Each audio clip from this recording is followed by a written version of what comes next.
नमस्कार मंडळी, आज आहे सॅटरडे. मग सॅटरडे असल्यामुळे सुट्टीचा दिवस, उठायला उशीर, सगळ्या कामांना उशीर. त्याच्यामुळे दुपारच्या जेवणामध्ये काय असं बनवायचं की ते एकदम पौष्टिक असेल. मग माझा एक छोटासा प्रयत्न, घरात होते ओले मूग. मग मी मस्तपैकी त्याचं ठरवलं की आपण पुलाव बनवायचा.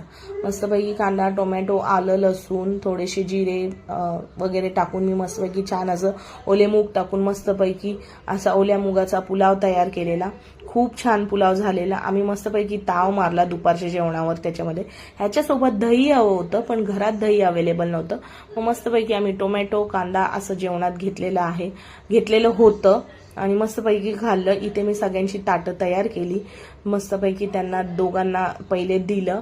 मग त्यांच्या अशा काहीशा रिॲक्शन्स होत्या की म्हणजे मी विचारलं त्यांना फीडबॅक काय आहे, तर अशा काही त्यांच्या रिॲक्शन्स होत्या. त्यांना खूप आवडला दोघांनाही. आणि मस्तपैकी मी माझंही ताट तयार केलेलं. त्याच्यामध्ये मी कांदा, टोमॅटो, राईस असं घेतलेलं. तुम्हाला जर माझा मिनी व्हिडिओ आवडला असेल, काही चुकत असेल, तेही मला कमेंटमध्ये सांगा.